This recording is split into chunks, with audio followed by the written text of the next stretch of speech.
Hello, you wonderful people, and welcome to another episode of Super-Fanta-Fi. This being a show where I talk about TV shows of the supernatural, fantasy, and/or science fictional genre. For today's episode, I'm going to talk about the latest episode of Into the Badlands. A lot of interesting things went down in this episode, so let's break everything down. Obviously, you have, the priestess showing up to be like, oh, you owe us some tributes and stuff like that, but Nyx being there kind of pisses her off, because it's like, oh, look at you, you traitor, and stuff like that, but it's like, no, you guys are the one that made me into a killer. The fact of the matter is, I make my own decisions now, and obviously I'm sure that's what really sparked her to be like, you guys owe us double now, until Minerva shows up and it's like, no, if Pilgrim's going to want you, he's going to have to come get you himself. So the whole point is kind of use her as bait to bring him out. Even MK told, Pilgrim this from the beginning, but he didn't want to listen, because obviously, I think you can make the argument his arrogance as a god got the best of him, and he's like, no, I got this, I'm ready for this. I can crush the widow. MK's like, you can't take the other dark ones because they haven't well rested enough, they're not well trained enough for this, but he didn't want to listen because it shows you his hubris getting the best of him, but also because it's just because the priestess is so important to him, so of course he's going to fight through tooth and nail to get to her. So it's kind of interesting on many different fronts. There's a lot to kind of break down about everything. Well, one, the priestess brings up the fact is that Minerva's pregnant. And she's like, for the first time, Minerva, the fact is, you've always kind of fought for yourself, but now you're kind of lost your sense of purpose. Because fighting to control the Badlands kind of was her big thing going forward. That was kind of her motivation for herself. She could always claim that was for other people, but more so than anything, it was for herself to consolidate power and stuff like that. But now it's a situation of, now she finds out she's pregnant. Now she has to choose, because if she fights this battle, her baby will die. So are you willing to sacrifice your baby for this fight against Pilgrim? Because even if you survive, it doesn't necessarily mean that your baby will. And it's to the point that Minerva doesn't actually tell Gaius the entire episode. I'm wondering, is it because, Minerva doesn't, either she doesn't know whether to believe the priestess, or is it a situation where she's like, I'm afraid that if I tell Gaius, he'll be distracted. I need him fully focused in this battle. We can't let anything distract us from winning this battle. Or maybe, Minerva, who she is, has a hard time just kind of, telling people what's up, just wants to handle things on her own. It does beg the question, would she be able to, her child should have the gift. Even though she doesn't have her gift anymore, Sonny's is buried deep within him. Well, to be fair, hers was kind of taken away, so hers might still be buried somewhere deep within her, so it could be a similar situation to Sonny, where it's like, oh, your son has the gift because you secretly had it, you just didn't know it was buried down so deep. So maybe the same thing for Minerva, this new child of hers could potentially be a dark one as well, or maybe not. Like I said, if her gift is straight up completely gone and not just buried deep down inside, which it seems like it's not the case for her, it seems like it is straight up gone, then maybe that's not the case. Maybe some semblance of it still transferred to the child, even though you might not have it. I kind of feel like that's not the case, but who knows? It's interesting though too, because this whole conversation of motherhood, obviously, she's telling Tilda, I want you to go do reconnaissance, and I want you to take Nyx. She's like, I don't need Nyx to be a babysitter. It's like, no, it's like, you still haven't fully recovered. Obviously, she's trying to give orders as a baron, but more so than anything, it's like she cares about her, and it's like, I want you to come back to me safe, So it's nice to see that their relationship has gotten better after everything that they've been through. Because, no matter what happens, Tilda is always going to look at Minerva as kind of like a mother, and Minerva's always going to look at Tilda as her child. That is her daughter through and through, no matter what the circumstances, It's even interesting because she was holding Henry and smelling him and being like, oh, the smell of innocence, and I guess that's why we fight so hard to keep that innocence for these children. It's so interesting because for her, maybe on some level she already knew she was pregnant. Maybe that's why those maternal instincts kicked in to kind of hold Henry and smell him like that, And she admires what Lydia was doing, because the fact is, she was saying, and I guess it's kind of foreshadowing, interestingly enough, because she was like, she said, the fact is that you can love and lead a war at the same time, lead an army during a time of war, shows that you are the next leader. When it's all said and done, you should be the one to lead things, not me. I'm not the leader that's necessary. And that's kind of what Lydia wanted, her and Nathaniel, that was kind of her thing of we should stay. Because, Nate was kind of Nathaniel was kind of all about, he was so used to running into battle willing to die, but now he actually had a reason to live, and that was Lydia, and, he's scared of losing that. And, she's like, you have to have hope, which for a warrior, hope is a double-edged sword, and she's like, so they'll get cut then, But the reason why I think it's so foreshadowing with Lydia's situation is obviously, you know, I'm skipping around here, but obviously, like, the priestess ends up killing her. And so part of me wonders, is that supposed to be representative, like Minerva kind of filling that role of like that motherly warmth, like balance, trying, like she becomes like, she kind of adapts a lot of what Lydia represented and tried to carry that out to honor her, you know? And I mean, to be fair, it's shocking. I mean, especially because Lydia is who Lydia is. She's been through everything over the course of this series, and I felt like people weren't going to survive this series, but it's still like, if I were going to bet on anyone, I was going to bet on Lydia, because she's a survivor, dude. She managed to find her way, surviving Quinn both times, you know, so, and never, anytime she got knocked down, she always got back up, so it's just kind of sad to see things play out this way. It seems like the priestess obviously has her own thing going on. Like, it doesn't seem like a dark one thing. It seems like maybe it's because like she's a priestess from Azra and she got this. Obviously, she has special powers naturally, but it seems like they can be used for offensive purposes. Apparently, she was able to make it rain blood. She was able to turn her eyes red and kind of almost have a dark one like power. Like, is that something that's always there within her?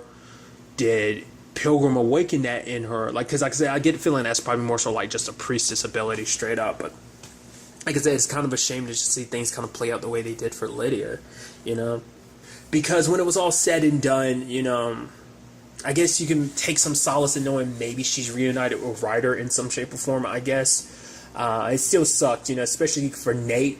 I keep calling just Nate, Nathaniel Moon, because it was like, he'd already lost his family before, and he thought like, oh, I have a chance to, you know, he had a reason to fight, he had a reason to live, and that was Lydia. And it's like, because it's also crushing, because it's like, remember, like he said earlier this season, he asked her to run away from him, with him, like all the time they wasted not being together, because she didn't run away with him back then. And it's like, they finally found each other again after all of these years, and just to lose each other like this. She's even telling Nate, like, I'm wrong. The fact is, you need to, you know, throw your sword away, just live in peace, and run away and escape the Badlands. Know that, you know, always carry this with you, that you are loved, you know, and it's sad to have her die in his arms like that.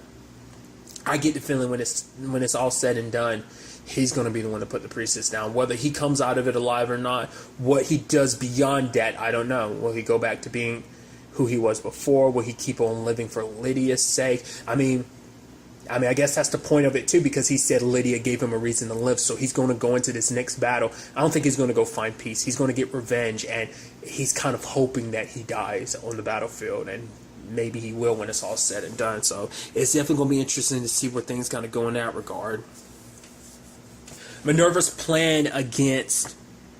Well, there's a lot of stuff to kind of bring up first. Obviously, there's the Nyx and Tilda situation, because, you know, Tilda had to remind Nyx, it's like, well, you're not with Pilgrim anymore. The fact of the matter is, you're with us. You're not alone, so stop acting like you are. Kind of remember that. So, because she was going to take down MK. I'm sure there's a part of Tilda that didn't want her to do that anyway, because she still cares about MK, but I think it's still also like, no, you would remove our surprise attack, so we got to think things through.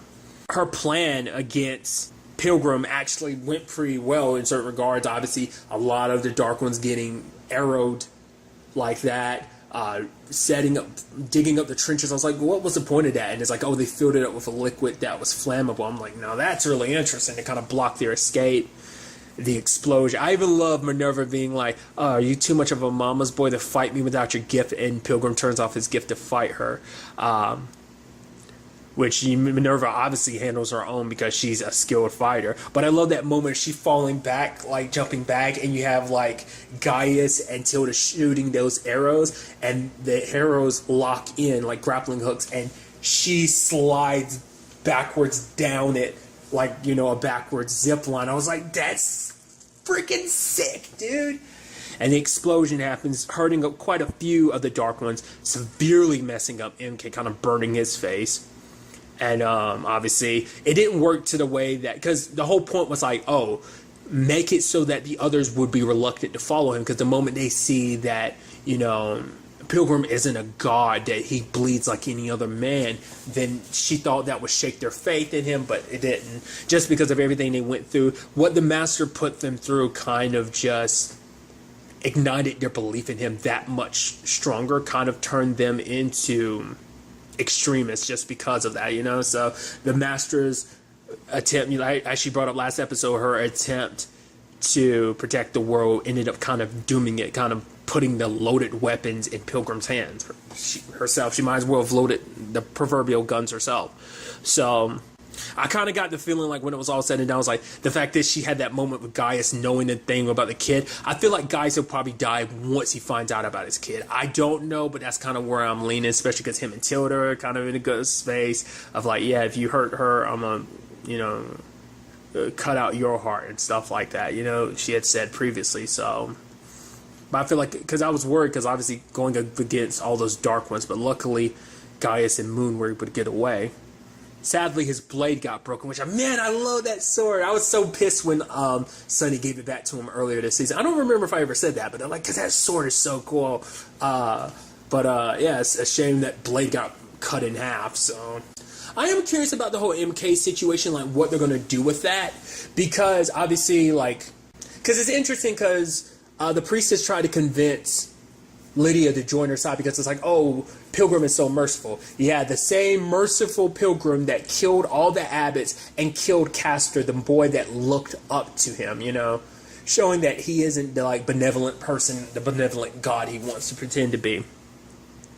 But what I think is interesting, because MK was bringing up the whole conversation, him and that dude, he's like, oh yeah, you killed the Master, how did it feel to kill the Master? And he's like, MK is like, yeah, I looked her in the eyes when I killed her, I wanted her to know, he's acting all big and tough, because obviously it didn't sit well with him, and I guess maybe the whole point is to, why would you even say that?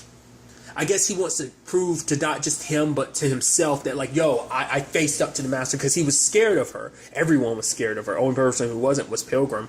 But the fact is that he stabbed her in the back, and maybe he feels like that's kind of a cowardly thing. So it's like, no, I was an honorable person. It's just like the fact is you're willing to kind of put up such bravado. And I guess you could make the argument that's kind of why he's doing all this, because he never wants to feel weak again. He found his place, and he's never going to lose his home again. So... you make that argument. So I'm curious to see if that's going to tie over in any shape or form. We do know that Nyx and Tilda overheard that conversation, potentially. So I'm wondering, is that going to circle back in some shape or form? Obviously, Pilgrim is coming after Minerva personally. It's like, oh, he's going to kill her himself. It's going to be interesting to see how that all ends up playing out. Then at the same time, there's everything with Sonny, Baji, and Kanan. And I love the whole thing of him being like, oh, look at you two getting along so well. And he's like, what are you two? Oh, look at you. Oh, being hilarious and stuff like that. Because obviously Baji is paranoid because he doesn't believe Kanan, which turns out he shouldn't have, Sonny shouldn't either, because Kanan, it's sad because Kanan wants to obviously get her brother away from all of this. It's like for her one duty in this life was to protect Sonny. She failed it before, she's not going to do it again. It's like, I finally found you again after all these years, brother. I will protect you till the end. I'll get you away from the Black Lotus. I'll get you, well, to be fair, the Black Lotus just wanted to use him as a weapon against Pilgrim, but even then, who's to say they'd stop there? There might be something beyond that. They might even kill him in the end of that. Either way, I'm not sure if that's something Kanan's really thinking about, but all she's focused on right now is getting her brother out, and Baji's like, see, I told you, you shouldn't have listened to her. It's actually interesting. We learned some very interesting details from Kanan in the sense of, yes, she can unlock Sonny's gift, but doing so means that the only person who can turn it off will be Pilgrim, and the moment he does, it will kill both of them. It's a literal double-edged sword in that regard too. But for him, he doesn't care as long as it means protecting Henry. And obviously, he ends up having to apologize to Baji because Baji's like, you never listen. You just storm ahead so bullheaded. Like, the fact is getting caught up in everyone else's drama, believing them. You believed Quinn. You believed your sister. You believed Pilgrim. Hell, you even believed MK. Like, the fact of the matter is I guess what I'm going to tell your son is when he gets older that, yeah, it's your father, he was a proud warrior and fighter, but the fact is he never listened to anyone. Obviously, Sonny's apologizing. It's like, obviously, because he has a hard time, I think for Sonny, it's just because it's like, and Baji kind of brings this up, it's like, because you're so desperate for answers, you're not willing to just kind of listen to people giving you sound advice. So, obviously, Kanan's staying behind, as we see with the boat, but, she's probably going to follow after her brother, because she thinks this is probably like a losing war. I mean, it's not even just like a losing war. I mean, she feels like your son and your friends are probably dead, which, you know, closing on to it. But for her, she doesn't care as long as it means protecting her brother, which is even sad because it's like, that's your nephew you're talking about, but you have no connection to him. The only person you have a connection to is your brother. You've probably, you know, dreamed and hoped to be reunited with to make up for the past of, you know, protecting him. So I think that's what's driven her for so long. And obviously she has blinders on when it comes to that. And obviously Sonny has blinders on trying to seek the truth, you know, trying to do so much for his son, you know. So I don't know, it's just kind of interesting. I guess you can make the argument it's kind of like a family flaw that they have in that regard.